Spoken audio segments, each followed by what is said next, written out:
Welcome, travelers. Welcome Oh, to Party yes. Chat Peoples. I am Savi. I am joined by Stacy and Mikey. And What are we going to Paimon, talk about today? we are going to talk about quite a bit of things. Happy to be back, everyone. Nice to see you. CC. So we're first going to get into Genshin Impact, which has been getting a lot of buzz lately. I have been captured by this free-to-play game, or as I like to call it, pay to be impatient. I've been like the rest of the world, gaming world, been getting back into the 2-year-old fan favorite Among Us.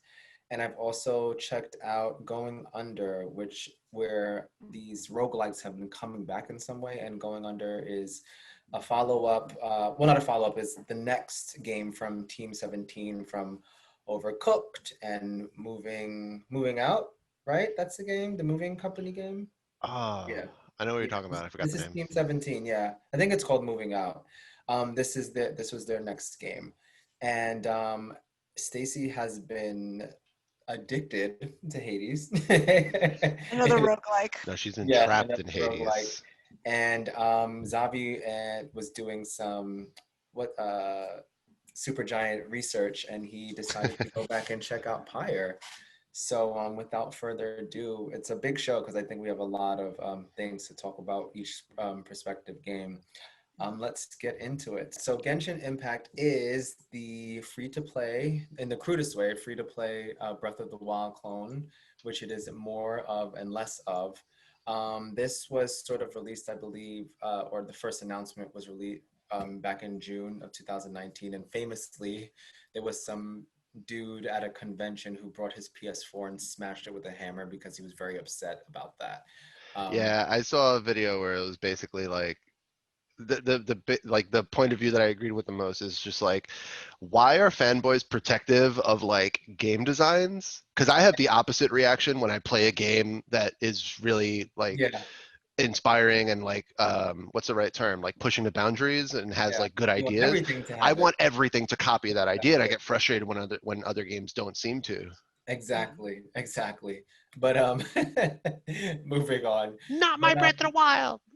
at first glance, it definitely sort of you get an air of Breath of the Wild from the look. It's sort of like a very clean, colorful, bright, cel shaded look.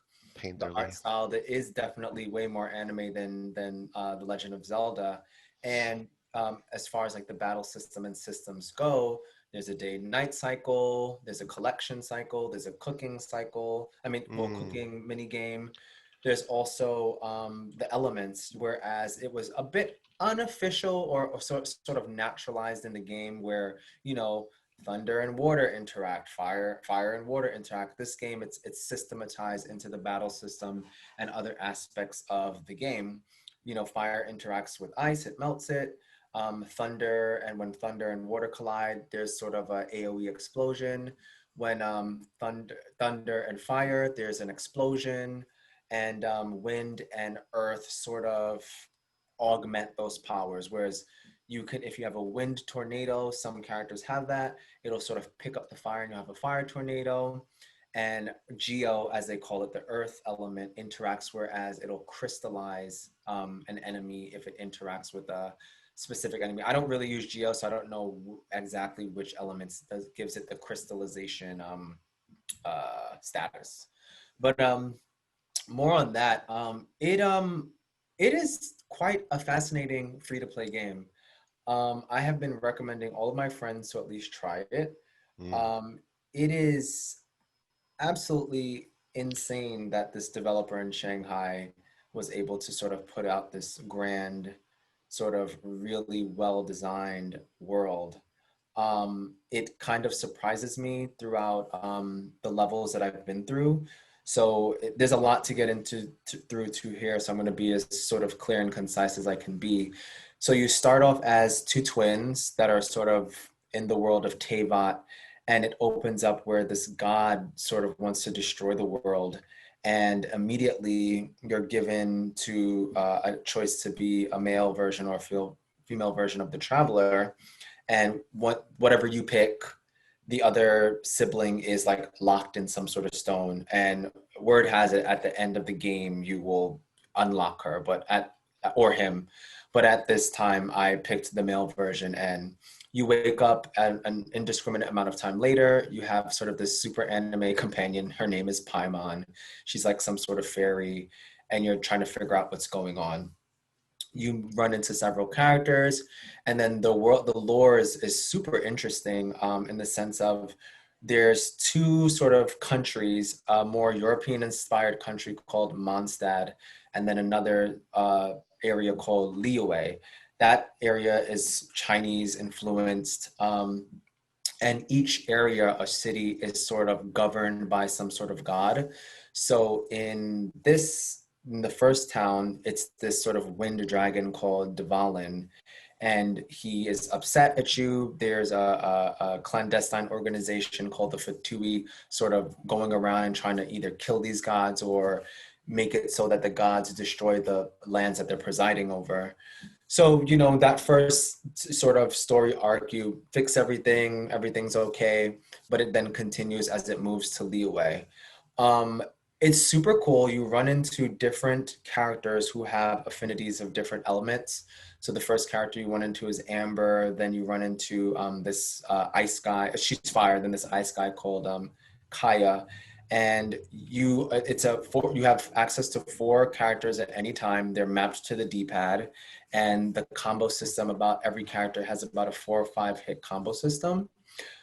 There's upgrades to their level, there's upgrades to their weapon, and there's not an armor system, there's an artifact system where you can apply 5 artifacts to them that either augments or increases their attack, defense, HP, healing bonus, or any of the elements. So like cryo bonus, elect bonus, water bonus. You go around through through the world. There's randomized missions, there's dailies, there's story quests. You earn this thing called Primo Gems. Oh my gosh, there's so many types of currencies. But I will say, yeah, It's gotcha in that sense. yeah, it's very much a gotcha game in that sense.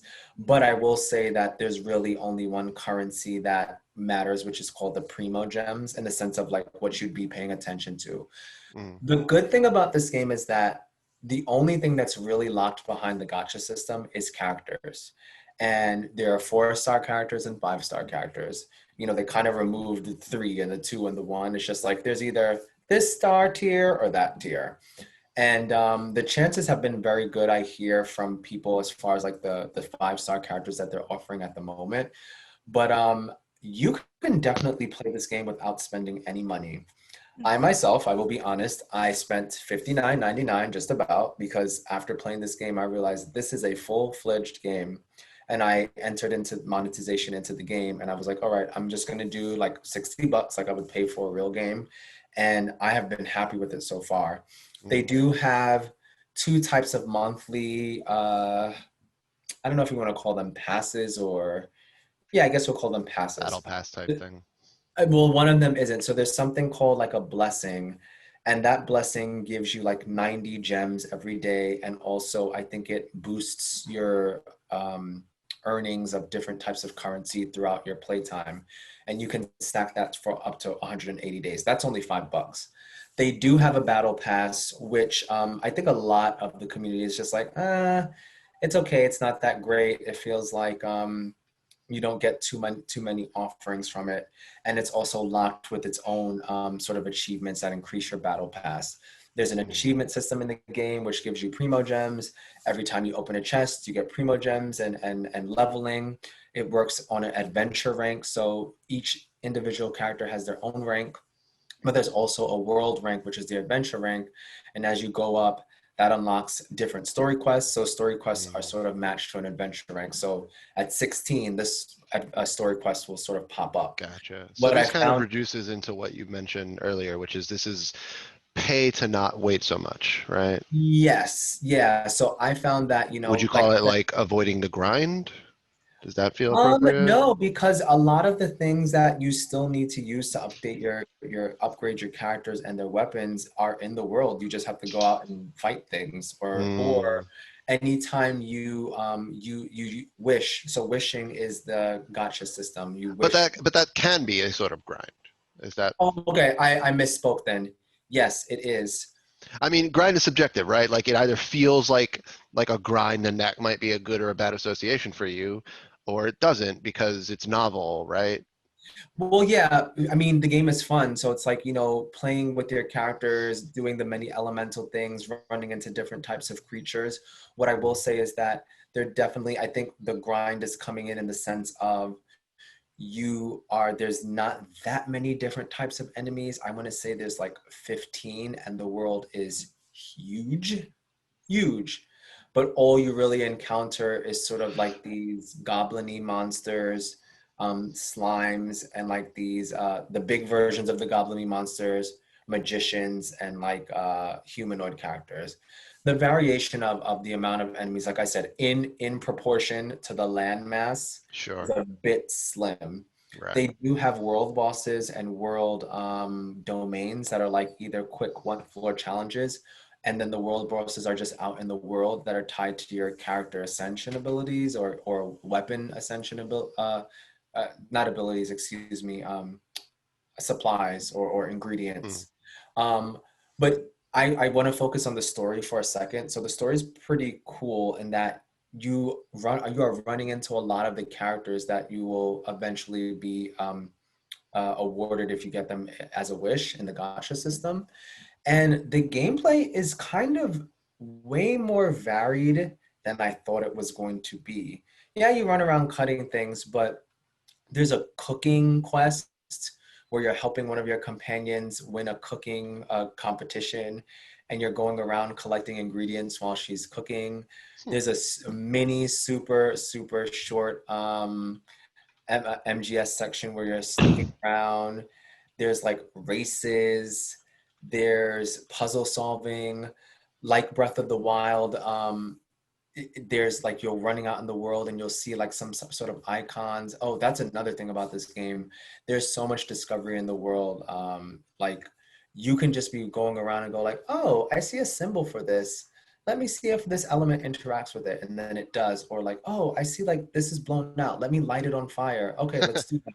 And then then the quest log will say, figure out this puzzle, and then you'll figure it out, and then like a Ooh. chest will open or Okay. will spawn. So it's really, really cool having like these really interesting discovery moments where there's like these sort of towers around the map, and they have a color associated. So color is associated with the element. So green is wind, purple is electric, fire is red is fire, and so on. So you'll choose that character. You can change your party setup at any time, and Mm. then you'll interact with it, and like that's it, and you get into So, it.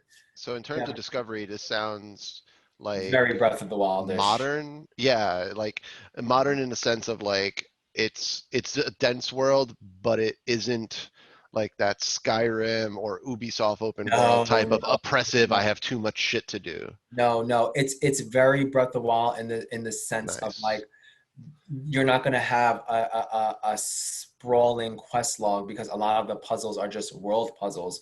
There are some that pop up and go, figure this out. And then there's just others that are just like, oh, I figured this out and I got a chest from it. Or like, this was a really interesting way to interact with the environment. And then you just figure it out. There's like islands, like one thing that I think that people are not going to be appreciative of is that there's a stamina system and you have to collect like these orbs, like, what's that game, Crackdown style orbs. And as you need a certain number of orbs as you level it up, and of course the amount of orbs you need to increase it to the next level go up. But that's tied to the stamina. I'm at a pretty good rate now where I have like 2 full bars and I can run and climb, and it's been fine. I've been hearing a lot of people not really like the running and climbing portion of the game. I really didn't find it that too like jarring, but also I wasn't a fan of Breath of the Wild in that way. I thought it was a great game, but I ended up not finishing it. I Hmm. got what I needed from it, and then I moved on. I What definitely liked the locomotion and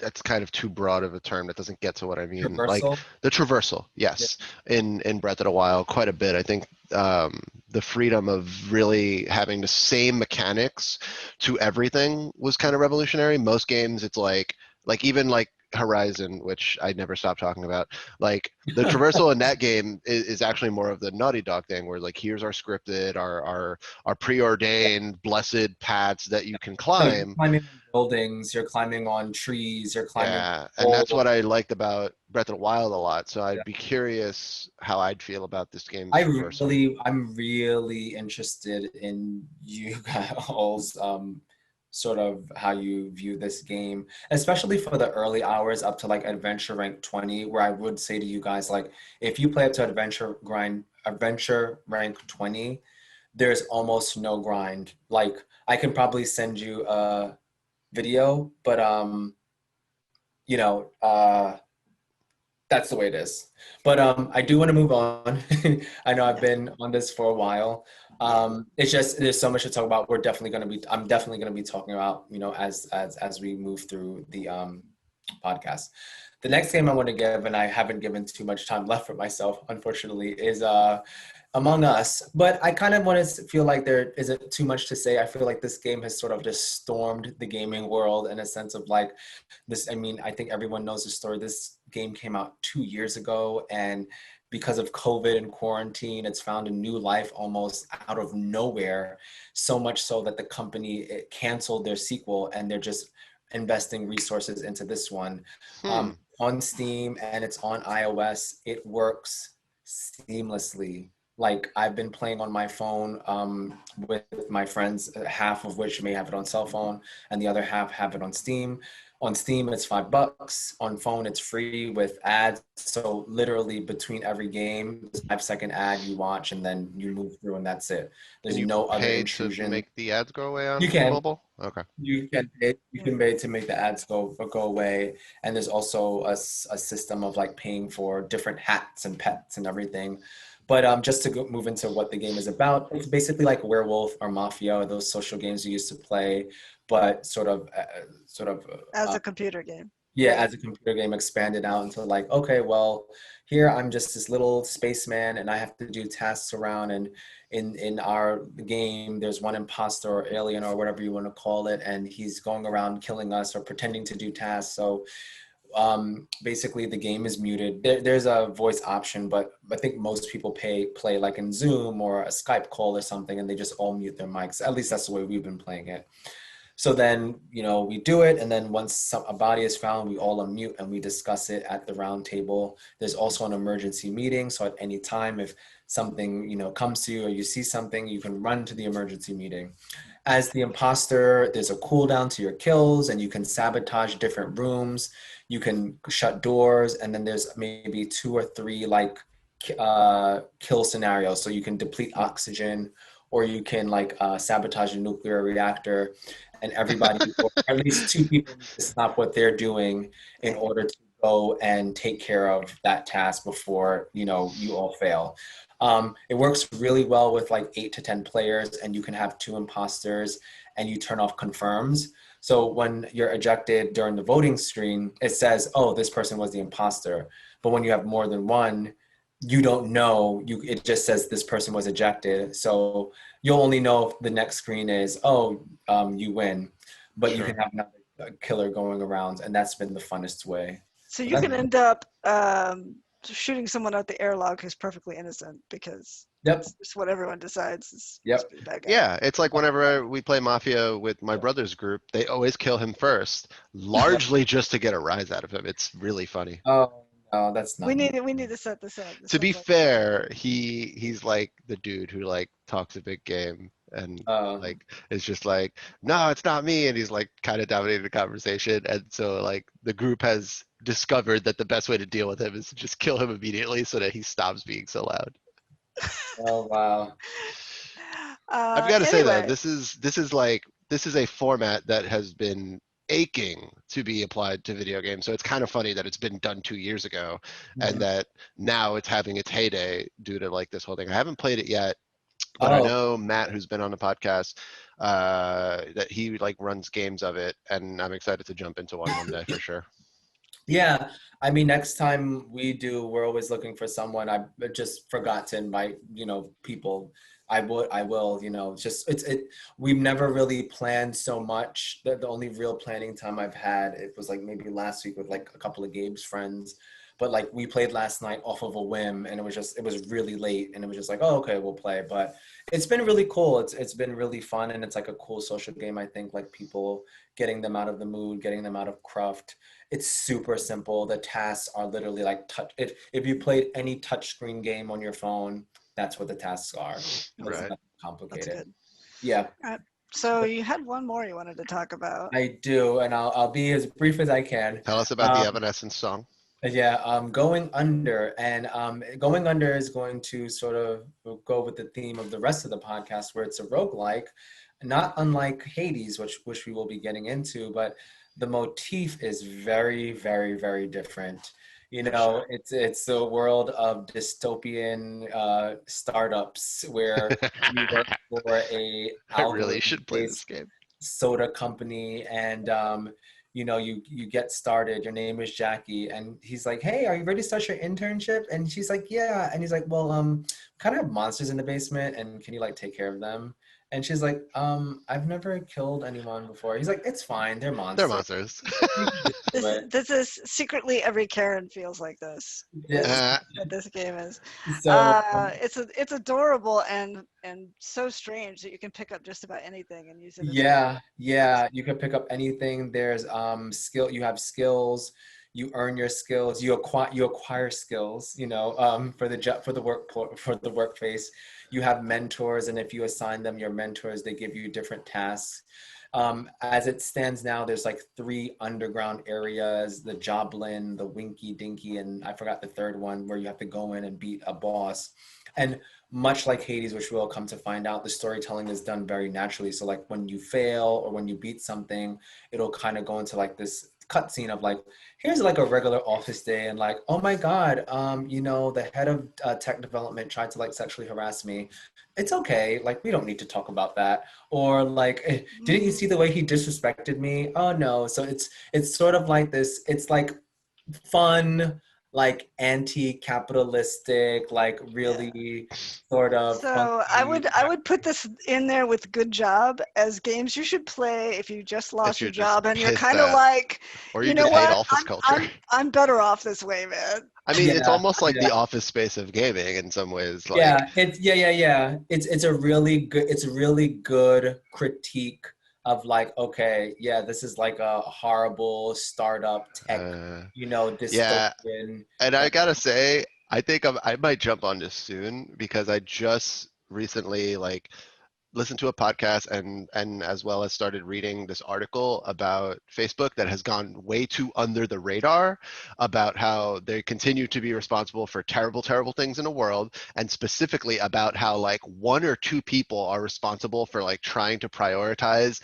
how to deal with these situations, because that's how like because the company just doesn't give a shit.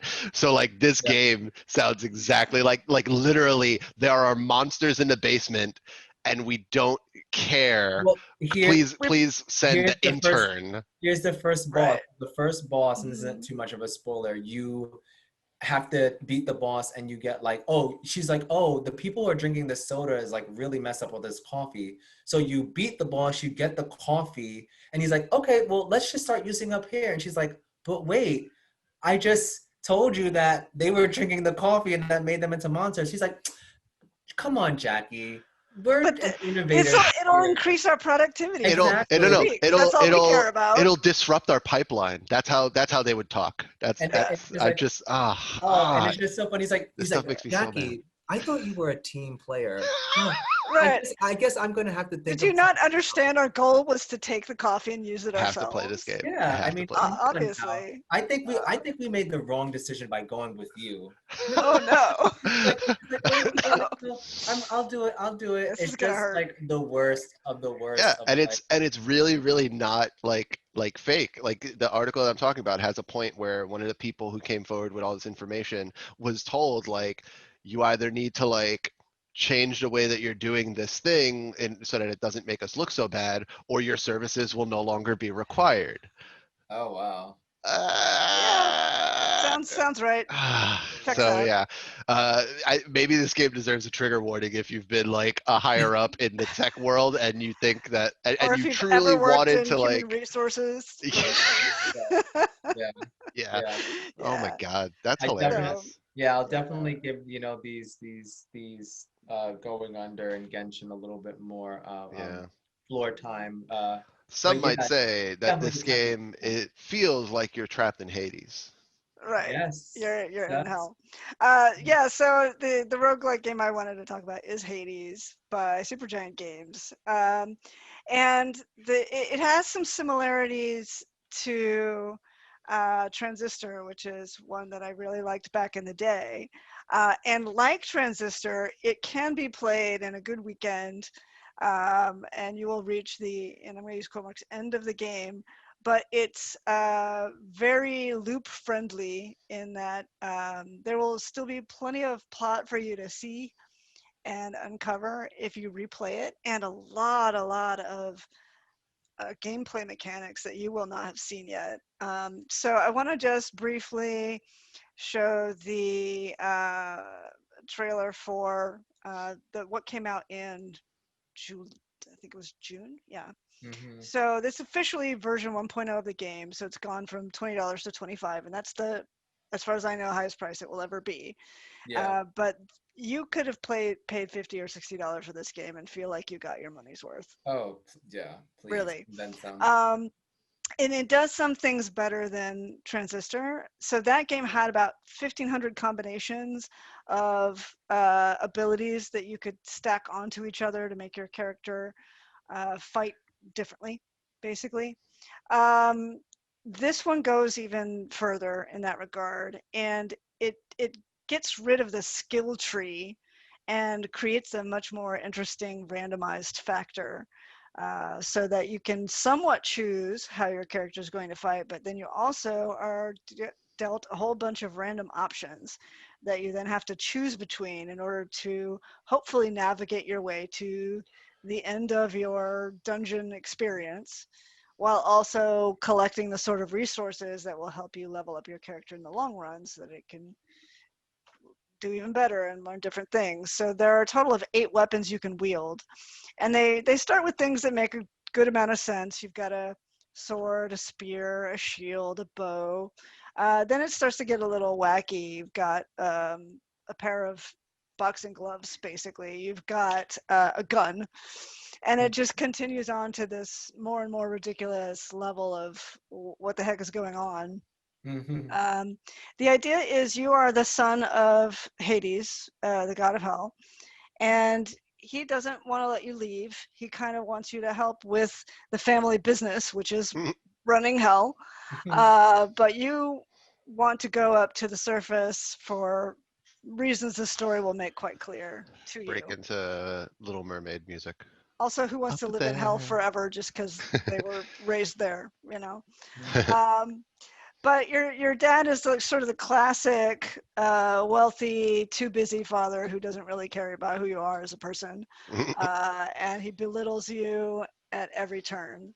hmm Um, Meanwhile, you have a bunch of more distant relatives on Olympus that would like you to visit. They want to meet you, so they offer you these boons, and that's where some of the random factor comes in. They send you a message, and as part of that message, they give you some special ability that's related to who they are as a god. So, Yeah, real quick, is this we watched that no clip documentary about like Transistor, and you could hear them talking about that um that reality that they have the data on, which is that a lot of players play Transistor and just stayed to one loadout.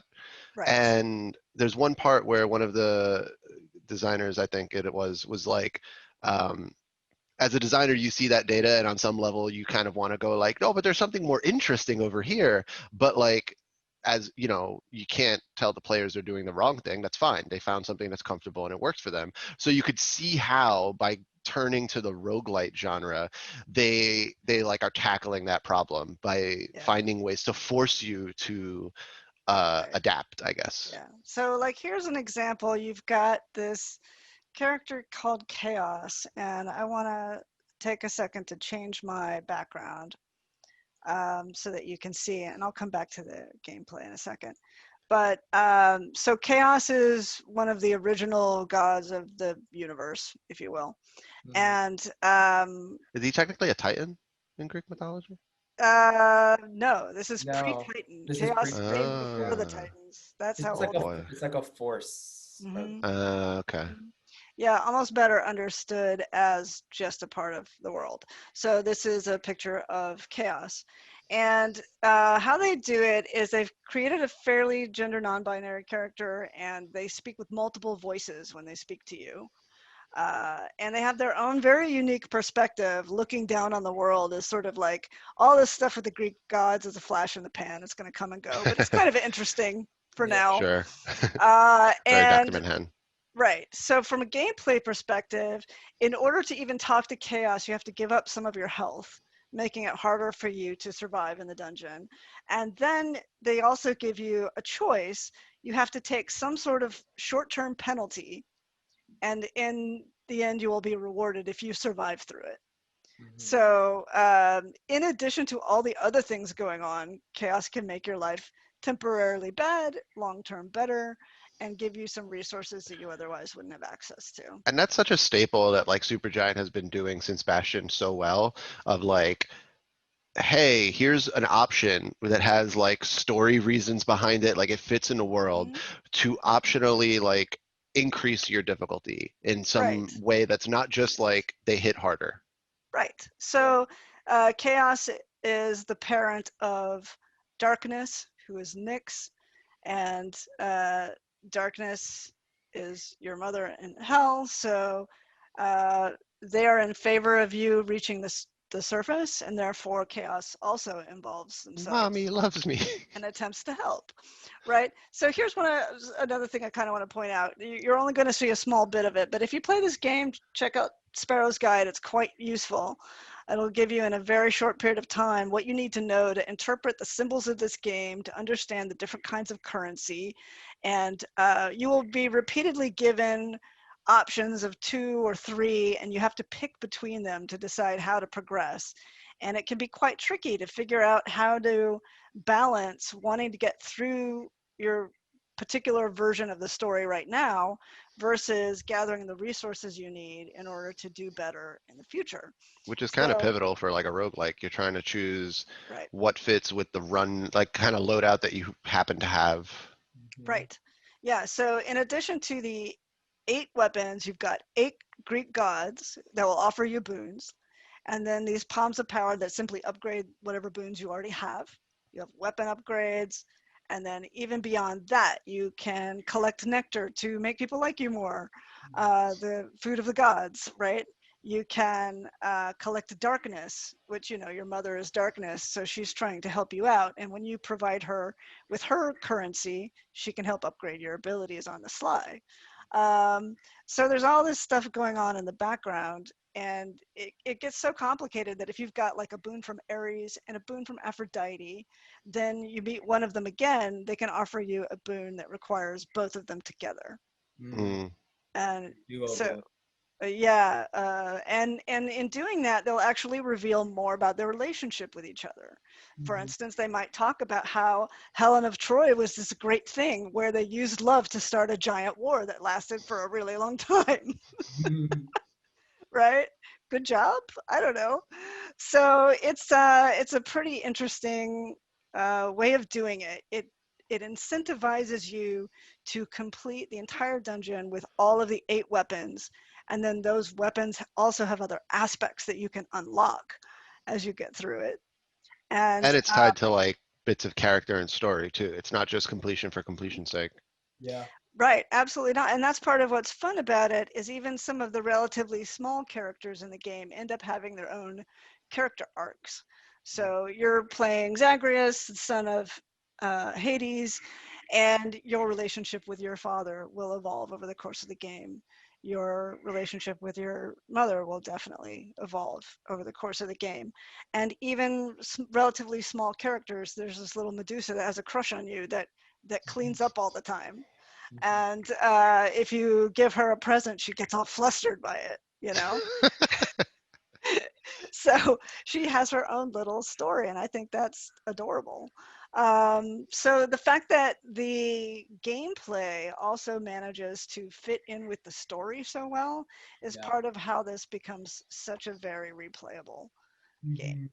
Uh, So I really dig how they've managed to make so many combinations and to make it fun to play them all. yeah. That's what Transistor was kind of missing. You had all these combinations, but some of them just seemed so much easier and better than the others. There Mhm. was no real incentive to try the other ones other than just being a super completionist. This game both incentivizes you to do something different, and to some extent, it forces you to because of the random elements that occur while you're Because in when the you game. die, you got to start from jack all, and whatever Right, worked for you last time, you might not have the right. luck to get the same loadout. Yeah. You almost certainly will not be able to do the same thing twice in a Yeah, row. and the game sort of incentivizes changing around because every run it'll give a bonus to a random weapon that you have a selection from. So before you go out into uh, Tartar or Hell, Hades, you you have your selection of weapons, and one will like light up, and you'll get a 20% bonus of like darkness chips, and as you upgrade, what's the green things called? The ones that upgrade your level.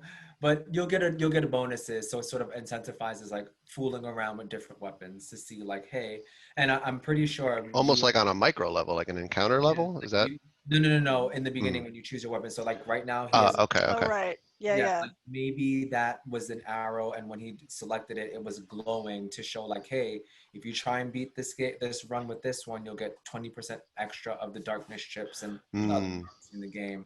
So it's Yeah. really cool, like and also, Stacey, I don't know if you've mentioned, like the game actually changes as you get farther and maybe finally beat Hades, where like new enemies were popping up Hmm, hmm.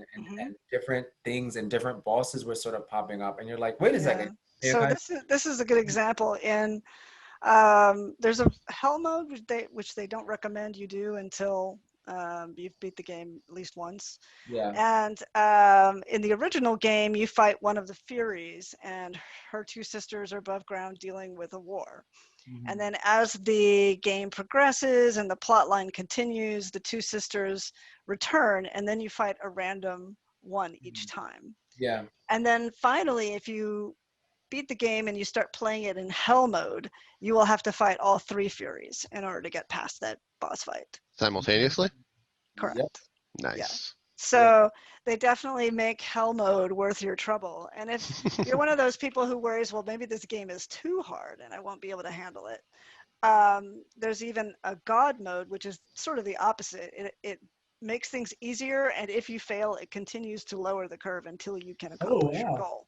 Oh, I didn't know that. Okay, Yeah, cool. and they've been doing that since Bastion 2. I forget what they called it then, but there was like a mode that was just like, chill, I just want the Yeah, story. I think I Right. remember it in Transistor because Mm. Yeah. that was one of the SuperGiant games that I didn't connect with. That out of all their games, I was just like, Blasphemer. in Transistor. Yeah, I'd be curious to see whether this one felt any better to you or not. I couldn't really guess in the long run, but Hades, you might have some of the same issues with Hades that you have with me Transistor. or Zavi? Yeah, you. Oh no, I have been playing it. Sorry if it wasn't clear Yeah. to the. I've been playing. No, Hades is I up until Genshin came out, I was addicted to Hades. I was Okay. So this playing one it. works for you, and Transistor didn't. Oh, Really interesting. definitely. Yeah. I think I find the aesthetic more appealing. I think I find the way that they dole out the story, just like death is almost a reward because every time you die, you come back to Hades, and everyone in the area has something to say. So Right. you're Mm. constantly Yeah, unwilling yeah. to pick They'll comment on the type of enemy that kills you. They might give you yeah, tips on how to kill it better, or they might make fun of you for That's dying. brilliant. Yeah. yeah. It's really Um, cool. Yeah, they actually do make dying fun in a way that most games can't do. I think yeah. that's great. I It's think that's Supergiant's obsession, actually. Like they mention it in that No Clip documentary. Shout out to it again. But it's clear, and that's a huge part of what personally appeals to me about their work is they are obsessed with making failure interesting. Yes, Yeah. yes, yes. And the game just feels really good to play. The Yeah. controls are smooth and nice. If you're not So, interested in the plot, you can zip through it. It's yeah. fine. And if Didn't I they would also have like recommend a joke this, about that too? Like if you like click through really fast, I think like the game actually comments and it's just like, well, I guess you don't care or something like. I think I remember hearing I don't someone know. say It something like seems that. plausible. Yeah. The studio is so small. It's really interesting to see the same art style from Transistor translated into Mhm, this Greek mythology mhm, situation, mhm. and to have like the composer of the music is also playing the main character in the game. So they really it's the vision of such a small group of people that Yeah, it's pretty fascinating that they managed so much with so little is quite yeah, impressive to me. If yeah, anyone's played Diablo, that was a game that took so much longer, so many more people, and cost so much more money compared to this game, which I think is superior, honestly. Yeah, I think they control their process, right? Like so well. Like the story of Transistor in terms of their life, the lifetime of that company was them figuring out like how to do this professionally because Bastion was far more just indie. They had a publisher versus when they did Transistor, it was like we have an office now and we're self-publishing. Can we do all of this stuff ourselves? And they did, and now we're seeing like I don't know if it's fair to call any one particular company like the Trailblazer, what have you, but like they're definitely the ones that I can think of where they are making indie like sustainable while still being innovative and like just Yeah. it's exactly what you want out of whether you want to call it indie or now if they've graduated to like double A or mid tier or whatever the fuck. Like it's It very healthy, it's it very healthy for definitely the game industry, I feel it like. definitely feels like a confident game in a way that Transistor didn't. Hmm. It feels like they've found their footing, they know what they're going for, they're making the kind of game they would want to play themselves. You can definitely feel that kind of love put into the game. I think we skipped over something though. We also have to recognize that this was also their first early access game. You know, Yeah, so they've been able to iterate with like actual user data in a way that they haven't before. yeah. So the way this, so like, I mean, I know I've heard about Hades for almost a year now, and like, I was like, oh, this is cool, but I don't game on PC, so I was always just sort of like looking at it with rose-colored eyes, like, oh, I can't wait, until finally it's something. So I wasn't keeping up with the release date, and then when it was just like, oh, it came out now, and I'm like, wait, what? It's out? And I literally downloaded it after that. It was the Nintendo Direct where it was like download today and downloaded it that day, and I was just like every single day just turn it on, getting further, and it I was should pick this up on Switch. yeah. I definitely should, You should I pick because it I'm get up. gonna I'm gonna be returning to office life pretty soon, and so like this is gonna be a good one to keep around for oh like little yeah, your breaks and trans stuff. is gonna love The you or the vice versa. the only criticism I have of this game is they could make it a little easier to guide players through what the different symbols mean, how the currencies work, what the different boons and abilities are. To give an example, they have a codex in the game where you can look up, for instance, any of the Greek pantheon to Yeah, get a little blurb and a picture of the character to help you remember who is who and what kind of abilities they might offer. And then later on, you can use some very special currency to have them add on the information about what boons are available for each yeah, god. yeah, But in order to even reach that, you have to open your codex, go to the particular god, press an additional button, and then scroll down and look for what you need. yeah, Whereas meanwhile, you've got these little pictures on your screen all the time telling you what your current abilities are, but if you mouse over them, you don't see anything, yeah, right? yeah, You've got the symbols on the door, but you can't easily immediately know what they are. So yeah, there's a little bit they could do in order to make this interface easier to yeah. guide people through. And I almost wish they'd spend a little bit more time on that and a little bit less time on making even more combinations for Yeah. people to find. We Yeah. argued this a little bit, Stacey. I said I think it was a deliberate design decision, and also to give them credit Sure. about the codex is that whatever you're next to, that you think you don't know about, when you press the codex, it'll go to the option. So if I'm standing in front of Zeus and I press like R, it'll just automatically go in Zeus. You don't have to search for Zeus. But I really think it was design decision to keep everything very clean, even though it makes it a Well, little bit. there is something to like the sense of mystery that comes from like I don't know what that icon means, and then eventually figuring it out without the game telling you.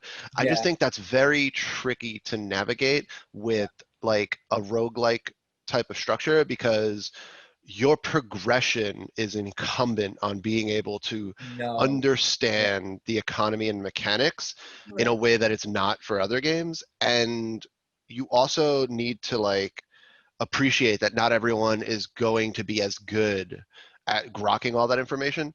What might have been interesting is if they took an approach like Grifflands where you can mouse over all these things, but that game still actually has controller support.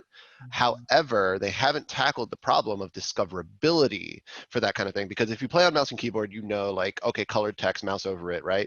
And if you play on console, you might be familiar with like Zelda or other kind of JRPGs or the more prominent ones that use colored text to signify like this is a game thing actually that you should pay attention to.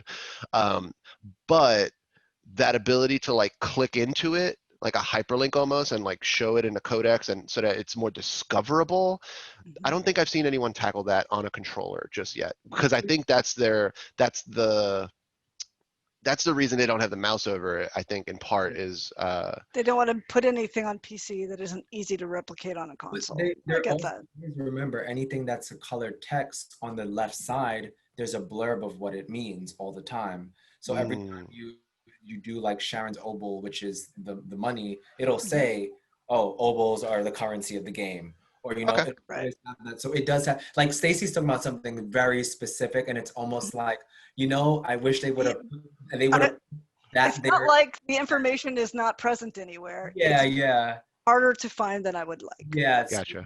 that's relevant to like, Yeah. hey, I want to know what this is on this run of my game, Yeah, rather than telling me because the controls are so zippy and yeah, nice, once you understand it all, it's like having to stop and open a book and yeah, read yeah, stuff just feels mm, really not intuitive, you yeah. know? It's almost like you sure. wish they would replace like just the way we said that the game evolves and like the difficulty and enemies, they would replace like, okay, I know what this means. Now let's replace that information and put that there and go like, Mm. oh, okay, I don't need a reminder of what this is. Like I know what this is now. Now give me the nitty gritty because I'm on God mode now.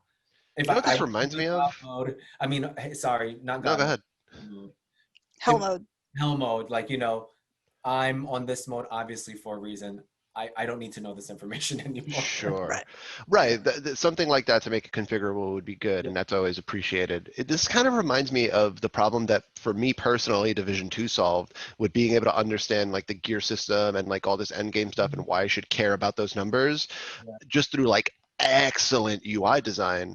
Uh, and in terms of roguelikes, this has always been a thing because when I played Dead Cells, for example, there's a ton of information about like this weapon does this much damage, but it also ignites enemies on fire. And like you mostly figure it out by just trying shit and experimenting. And that I think is an important part actually, where it's like if you spell out everything and you try to make it a simple A and B decision for the player, then they can play mindlessly, and that's not actually necessarily fun. Mm. But if you have all this complexity about the currency and the economy, but also the damage types and what's good against what, that can reach a point where it's like I don't know why I died, and that is a huge problem too. Yeah. Mm. Yeah. Okay. So, Supergiant Games did well with Hades. Could use just a little teeny bit more, but honestly, like I said, it's better than Diablo, which has been beloved and overplayed by especially gaming couples for a long, long time. Mm. Um, so if it's better than that, it's pretty darn good. Supergiant Games had another game before that, which feels very different, even though it's by the same team, right? So Yeah. you're going to And talk about Pyre. yeah, and that's something that like you know, uh, I think that part of what I really like about Supergiant is that they don't do the same thing twice. and that's admirable, and they've pulled it off. So here's a little bit of no clip documentary bit talking about Pyre a little bit. Just an extra shout out. I really like that series of documentaries. But Pyre is a sports game, and that's awesome. And that's ultimately, like, I've played the first batch of hours, and I've basically had the structure of the game be presented to me, so I know how it's going to continue to work from here on out, which is a little bit spoilerific. If you care that much, if you really want to go in blind, then don't listen to this, because I'm going to describe it. But I probably at this point have played a little bit under 10 hours maybe in order to get um, the structure unfolded before me, but it really is a sports game. The gameplay centers around these 3v3 encounters that are like basketball is the closest analog, but the details are important about how it works. It's class-based basketball, which, I mean, basketball sort of is, in the sense that you have forwards and you have centers and those positions, but they're codified in a very video gamey way, so that if you don't play video games, if you don't play sports, you don't need to that knowledge transfer isn't necessary. And that is my main problem with sports games, is that even though I love MLB The Show, I think that it is lazy and bad, and it needs competition, in the sense, not through any fault of its own. It's trying to be an MLB game, but there's no game out there that has this fidelity of playing baseball that doesn't rely on this huge knowledge transfer of being an MLB fan. And that's true of all sports games based on major licensed sports, if it's NFL and so on and so forth. They do some things to try to teach you how to play the game, but you just don't know why one player sucks at something unless you follow the sport, and they don't really bother to explain that sort of thing. This game, being a sports game it's in its own universe with its own mechanics, really you get that positive force of really good game design, where they are tutorializing you for 10 hours, because this is a novel game, into how it works and what its structure is and what its story is and what its character and is, I all want rolled into to one. step in and back up and talk about what the game is, why it's called Pyre, and how it works. Can Yeah. we just take a I minute? will get to that. I just want to say, my broad thing is really just this is brilliant. This is taking the sports structure of seasons and players having different roles and passing and making it a team sport, and then reinventing it as its own novel thing in this weird fantasy universe is brilliant. So do you want to talk about the story conceit, Stacey? Yeah, so that's easy enough.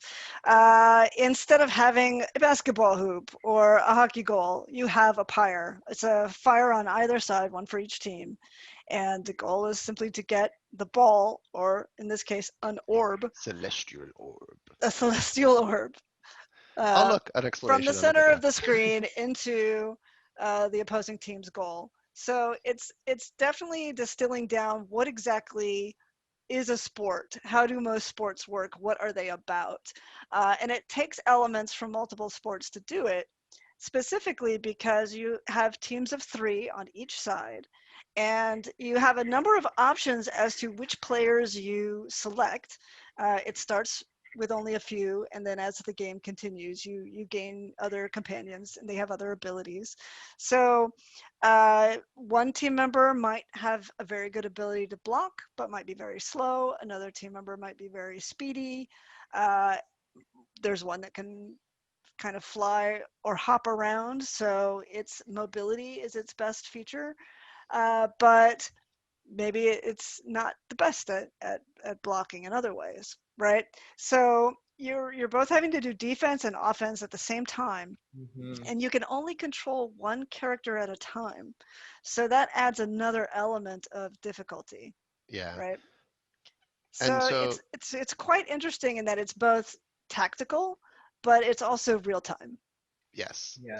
And that's if you're familiar with trying to play a game of FIFA and control like 11 players because it's based on a real world sport, that's kind of jarring and hard and tricky. And this game makes it more manageable because it's making a video game first and foremost and just inventing it. So with those three people, there's gonna be you have a whole roster of characters. Where I'm at, I've got about like 6 or 7 players to choose from for any particular match of three, and you basically need to try to come out with a loadout for a particular uh, right is like a match, like a rite of passage in the Right. sense of right.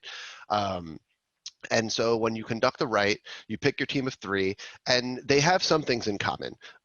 Everyone has an aura, which they project in some fashion. And if your aura intersects with an opposing player, they're banished, and now they have a cooldown time until they reappear. And so, in the most basic sense, when you start off, there's one character who has a far larger aura, and so they're excellent at banishing people, but they're very slow. As you progress, you'll see that there's a character, for example, that doesn't have a radial aura, but rather leaves a trail of their aura, and that's how you can actually try to like draw like traps, almost like little battle lines where you go like, here's my defensive line, which opposing players can jump over, but then maybe you have someone with a nice size aura, and you start to figure out how you can set up defensive plays, defensive traps. But ultimately, what you largely want to do is banish as many players on the opposite team as possible so that you can get in there with the orb and score on the pyre. Another thing you can do is cast your aura in various ways. So the basic one is you literally shoot it out like in a directed line, and if it hits an enemy, they are banished. There's also a character who can actually bomb an area through obstacles in the map, I believe, So they're always. like a little grenade, and they banish themselves and everyone else. Yeah, and they'll come back pretty quick whenever they do that to themselves, but they will disappear for a bit, like a second or two, but you can get like 2 or 3, like, which is the whole team, enemy team, if you do it well. So there's this jockeying for positioning that you start to get a handle on, with the enemy behaving decently intelligently in terms of like awareness of all the mechanics and like trying to hit you where you're going to be rather than where you are when they're casting their aura. And you need to try to move as a team, which is very satisfying and quite difficult because it's a new sport. You got to like wire your brain with like, how do I do these things? And that's where I'll leave the gameplay, just to say it's like a satisfying, weird video game adaptation of basketball that has good fundamentals, and definitely I'm starting to like understand um, how to do defense, how to do offense, and it's very satisfying to start learning that. All of this is set against a backdrop that is also fantastic, in like the positive affirmation sort of way. Like, basically, you start this game off, and the character that you're playing as, who doesn't even have an illustration, they're like a blank, tabula rasa for you. They are found in a desert by the other characters, and they nurse you back to health and are excited to find out that you know how to read, which is apparently outlawed in this Yeah. world, in the one big civilization that everyone comes from. And so, because you are a reader, you are able to read the book of the rites, which is what empowers you to form this team and participate in these rites in order to get back from the underside, which you've been banished to, and everyone that you're meeting and playing with has been banished to, back up to the Commonwealth. And it has its own history, it has its own lore that you get little bit by little bit through exploring the world in various ways. And it's definitely good writing, it's definitely like compelling stuff. And as you progress through your first cycle, which is basically like seasons in a sports game, you meet new characters which join your roster, you learn more about what's going on, and ultimately, and this is where I'm going to get spoilerific a little bit, it's still early in the game, but for people uh, who really want to go in blind, I'll leave it there. You Yeah. learn that not everyone's going to get to go back up to the Commonwealth. For one, it's going to be one person per cycle, and they, get their freedom and go back up to the Commonwealth. But in particular, what I really love about the setup for this game is that the person who kind of orchestrated you becoming the reader and finding all these other people and recreating this triumvirate is like what they call your team, um, called the Nightwings, is this character called Sandalwood, who he is of the opinion that the system is fucked. He's basically like, hey, we get to go back up if we win, like one of us does anyway, and we might be heralded and be like, hey, look at you, you did good, cool. Welcome to the upper class. Yeah, it's that kind of thing. Like you're Yeah. one of the good ones. You've made it back. We now will give you status and a life of relative comfort. And he goes like, well, that's good, but that's actually not, like, you might be less free in that context than you are down here in the underside, because now you have this society with all these rules kind of thing, is what he's sort of implying. And he But wants to break that. also you become part of the system that banishes people to this Right. dark People like realm. you. Right. Yeah. So you as the reader character, like it being outlawed up there, like oh, it's also kind of made clear that like the reader can't go back up for some technical reason. Like you'd have to become a participant in the rights rather than being the reader who controls those people in the right, um, in order to go back up to the Commonwealth. So you But basically sacrifice your own chance at freedom to become the yeah, ultimate freedom fighter for the rest of your team. right. That's the And theory. Yeah. right, and part of what's mechanically interesting about this idea is, even though I haven't successfully won a raid, I'm playing on hard and I failed the first time at like the last stage to get someone back up.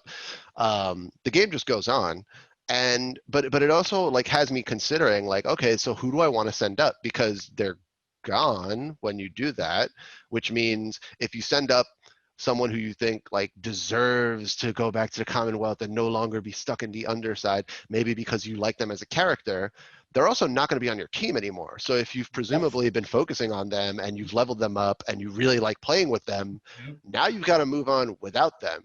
Yeah. That's fucking great. That's just brilliant game choice. It's thematic. Love this Yeah. shit. I can imagine whittling your team down to like you've got 3 left. Now what do you do? And that's like Which you 3 do you doing keep? well. And so Yeah. the underlying conceit with what this character Sandalwood has presented is, hey, let's all go up there one cycle at a time. You just keep sending people, and once we're on the other side, let's start organizing. Let's start planning how to end this unjust system, kind of thing. Which, like, if the setup for your game is like this system of supposed law and order and judgment is broken, so let's like play nice within the system and then like organize on the other side to break it, that's like literally made for me personally. Like I can't imagine a conceit that's like more aligned with my personal politics. But it's also just a really good world and a really good, like, slowly unfolding of the world with these passages in the book that you unlock over time that describe how we reached, how we entered the state of the world that you find yourselves in when you start the game. So things such as the 8 scribes are these mythological characters from hundreds of years ago in this history that created these rights, created this as a way for people who were banished to the underside to go to find their way back up to the Commonwealth. And whenever you're reading about it in a book and from certain characters' perspectives, it's like, oh, these holy figures and so on. But then on the other hand, you have someone like Sandalwood who's just like, have you noticed yet, like, this is him talking, like, have you noticed yet that like most of the people on the underside aren't even sure if these rights are real, if they actually happen. Like, it's literally a huge like privileged minority that even have the opportunity to make their way back up. Like, that's part of what he's talking about in terms of Yeah. like the And to system is start broken. with, yeah, and to start with, you have to be able to read, which is illegal. Yeah, you need someone who knows how to read. And in a Yeah. sense, in the lore of this game, there actually hasn't been a successful someone going back up in a number of years, partly because the Nightwings did not have a reader until you kind of showed up. So there's a way in which what's going on in their Commonwealth, which I haven't had a chance to even personally see depicted yet, um, they might be trying to like further tilt the system to fuck things up in that way, because like if you can't read, then eventually you have a generation of everyone who like can't read being sent to the underside, then like the rights are going to stop, right? Yeah. So there's this Theoretically, you really could end the threat if nobody could read at all. right in theory. It's interesting. I didn't finish Pyre. I ended up stopping because I think the last match I had was really, really hard and I was going to die. And I was like, oh, should I do this or should I restart or whatever? But I had actually naturally beaten all of my rights matches and sent people up. So I don't know what the game is gonna be for you if people Mm. don't win. But it was very depressing every time I invested, all my resources in the character. Oh, the big guy, when I got rid of him, I was like, oh, Well, for me, like the part of Oh, what's fascinating about this game is that to go back to gameplay for a bit, the feeling of this sports game like cadence, um, it has like typically when I play sports games, there's a certain bucket that I put that in where it's like you're not going to win every game because it's a simulation. And a lot of times the numbers just don't work in your favor and you have to kind of accept that. And I find that to be a healthy exercise just because most video games are this power fantasy where you just win, win, win, win, win. And if you fail, you get to try again. So I like games like XCOM. I like games like this where if you lose, you can just keep going. And it's yeah. just like you just have to take that punch and pick yourself back yeah. up. And a certain That amount of said, loss is expected. right. The same That way you would said, have with a sports team. You wouldn't mhm, expect to win all the games. Even an excellent team will lose sometime. Yeah, also exactly. I didn't win all of my games either. You still make it to the rights. I did lose some games, but I did win all the rights ones. So I did find it interesting when you're right, when you do lose, it's just kind of like this, uh So like every time that I have lost in this game, I have sworn out loud. Like Yeah. I've just out loud just been like fuck, like just hardcore. The frustration is real, and like part of it is because this game is like in this no man's land of like it's a sports game, but I haven't yet like put my mind in that space where it's okay to lose. Like I've started to Mm. do that with like fighting games too, for example, because it's like, yeah, losing is going to be part of it. I need to start thinking that way so that I don't hurt my hand like I did a few months ago. And like with this game, it's just like, oh fuck, I'm angry, like da da da. But like I like that part of it because it's actually thematic. It's actually like, yeah, this is the underside, which is essentially a euphemism for hell. It's just that you haven't died, you've just been banished to this place. And so like I think that so long as I, keep at it and there's still like feels like a lived in world that I'm immersing myself into, I think I will see Pirate through to its Yeah, conclusion, I if would not I would actually say bow conclusion. to me the world of Pyre feels more like the slums, with some yeah. amount of walking around Australia Except style fantastical. into weird bogs and volcanic areas and stuff Hmm. like that. Yeah, I actually wanted to Hades say, feels more hilariously joking at hell. Sure. Like you'll run into thugs and louts and numbskulls. Those are the actual names of the characters, yeah, which just goes to show that hell is other people, And it's right? the perspective too. In Hades, you are like this privileged son of the dude who runs this place. So it makes sense for it to be like this jovial tone, like, those numbskulls. In yeah, Yeah. Pyre, you're in the thick of like, this is your punishment. Yeah, yeah, and everything is hard. Just getting from one place to the other, you have to make these really difficult choices yeah, about where to stop and sleep for the night. yeah, And if you happen to not choose well, your team will feel like Might it's lose losing some hope. attributes for the next And it one. will, yeah, it will actually affect them in the coming game. So yeah. there's this sense of, man, this world is rough. It's Yeah, hard. Yeah, for sure. you missed an important aspect actually. We didn't talk about what you do in between the matches. Yeah, the pacing is Yeah, actually Stacy nailed it when she commented as I was playing, and she said this pacing feels like Grifflands. There's a lot of talking in between these traditional gameplay yeah. moments, And there's a and progression system in which you stop places, you might get upgrades, you have to make decisions where it says like, hey, do you want to go through the sandstorm? And then if you do, you might be led to somewhere nice, but then if not, then like you said, you like maybe the team doesn't get enough sleep and then they lose attributes. So it's like yeah, one person loses speed, another one loses power, or whatever the attributes are. I don't remember, I haven't played it, hmm but Yeah, that part a story is also revealed in those stops and as you're traveling through. And there's a lot of characterization and interactions. The they do a good job with the writing, I think, Yeah. in conveying like things very quickly and in interesting fashion. A good example very early on is when you are confronted by the party members as to whether you can read, you as a player don't know yet whether your Yeah. character in the game can read, but through the choices, you actually understand that you can, because the choices are admit it, deny it, or say nothing. There is no choice about I can't read. But then there's other moments where you're actually deciding the backstory of your character in a very like Mass Effect type way, except in Mass Effect, it's like a menu at the beginning. This one is like someone asks you about your past and you choose between all these varied options, and now you have established your canon. And so those are some of the ways that they use text really well. Another is when you are choosing between two paths that you can take, there are little blurbs usually tied to one of your characters about what they think will Yeah. happen along the way. And sometimes they're actually wrong, but usually they're pretty spot on. Like it'll be like they think you'll find something valuable on this path versus they think that this path is enlightened by the 8 scribes, which might mean that you're going to get an attribute bonus for your next write in some fashion.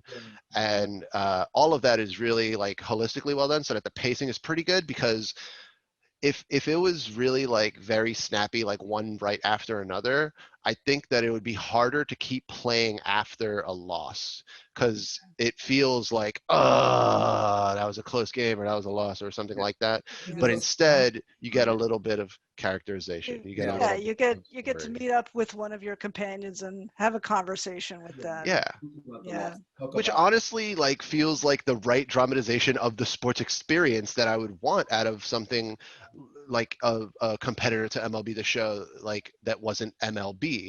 Like, yeah, you should actually be capturing this experience not just on a mechanical level, but also like who are your teammates, because they're like yeah, your comrades in this experience of being on a sports team together, and what are those ups and downs. Like, those are the stories that we love from sports movies and stuff.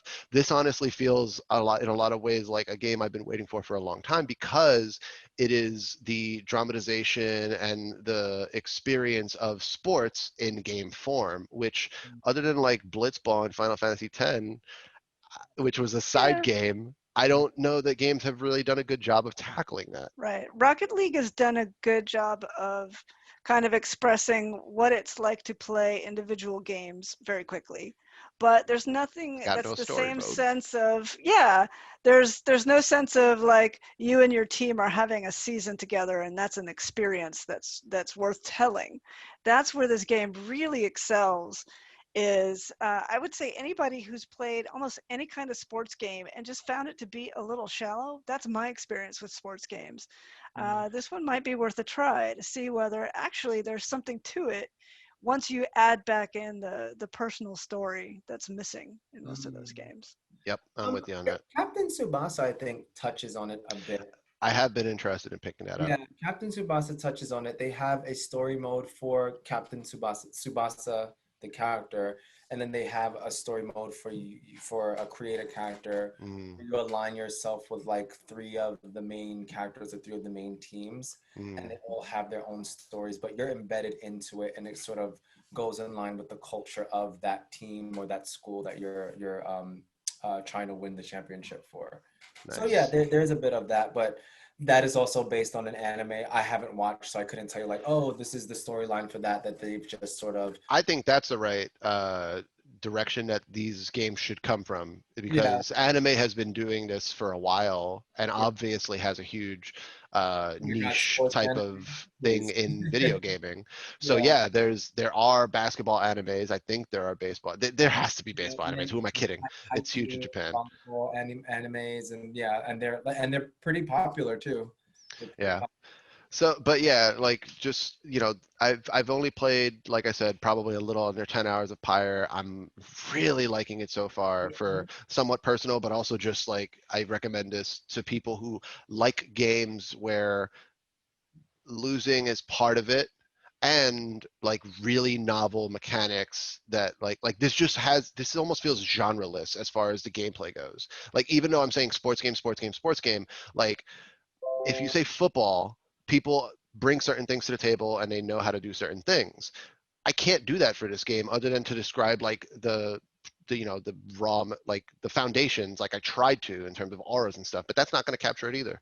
Like No, it's you have to play it. playing it and reasoning You have to through play like, it. oh, I think I see how I might want to play defense, like, and all that. It's a trip. It's great. Yeah, and a character sort of archetype that you might found really easy to play with is a character archetype that I'm like, oh my God, when I was forced to be left with this character, I was just like, you know, I've been playing, you're sort of punished for playing good because someone ascends and then Yeah, the person, that's one detail I didn't mention, which is huge mechanically. The person that, if you score on the enemy pirate, that character is Mhm, out for the next round. So it'll be exactly. 2-on-3. After the first round of like the game, it's always going to be 2-on-3 based on whoever scored last. You're always, I feel like this game is just, that's the theme. Like, we're going to punish you for doing good. So in the game, you lose your best character. And then if you want to write, you lose your best character for the round. And then in the final right, you lose your best character forever.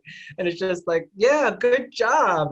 Now do it And again. now do it even harder. Well, I've Yeah. heard people talk about it in terms of like not sending off their favorite character because they kept wanting to use them. So it would just be like, I really like you, but you're going to stay down here with me to get No, everyone else up. isn't there something in the I'll dialogue? send you last. It's fine. Isn't there something in the dialogue where you say that you're going to send them? You kind of have to. When you do the final right, you do need to make your choice about who will go up if you win.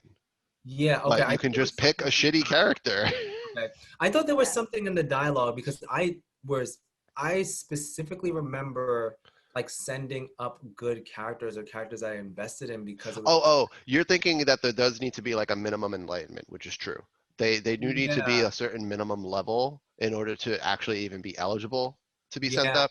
And And there's also some there's times characters, where it's your best it's only yeah. your best character that's And in. and there's also like I think some characters will like not want to go or volunteer to go like in somewhat dynamic fashion probably, Okay. because I know that happened on my first right where there was one character who was like, I don't think I deserve to go up yet, actually, please don't choose me for that. Hmm. Yeah, I think I was honoring whatever was said in the game in a I in a see. way that yeah, maybe that's why, because I thought it was like a game mechanic where it's like you promised me you would send me up and I was like, oh yeah, I did. Like, I I kind guess of I did, but did. yeah, I'm Oops. not remembering well, but I Maybe there is, you've done more there's some cycles than sort I of have, so yeah, we'll see. there's some sort of mechanic. Cool. Anyway, I'm way It over makes me time. want to play Fire again. Actually, like this conversation is just like I enjoyed it, but I definitely reached a part where I was like, I don't want to restart it, but I don't want to lose, and I think I just quit the game. I mean, that's the classic Yeah. thing with any game that has those like consequences, like an XCOM or something. Like occasionally you reach those points where you're just like, ah, oh, fuck this. And I, And it's worth my acknowledging. You solution is can just change to the difficulty at any leave. time. And Yeah. I do want to say this too. None of the SuperGiant games have any sort of microtransactions. It doesn't They exist. don't.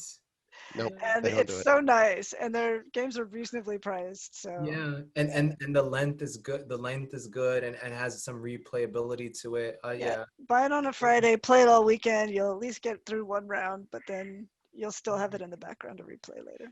Yeah. Yeah. Definitely. Yeah. Yay, And Super on that Giant. note, Good job. I feel like this is our Super Giant special. Kind of. Yeah. All right. Ah, So and the name of the episode, Super Giant Return. Haha. We got nice. So yeah, it's been a great episode. I feel like I learned a lot of things. I'm gonna check out a couple things you talked about, probably Mikey, and I hope other people check out Pyre and or Hades. I'm definitely gonna play Going it. Under. Cool. Nice. All right. All right, later. All right, bye Bye. all. See ya.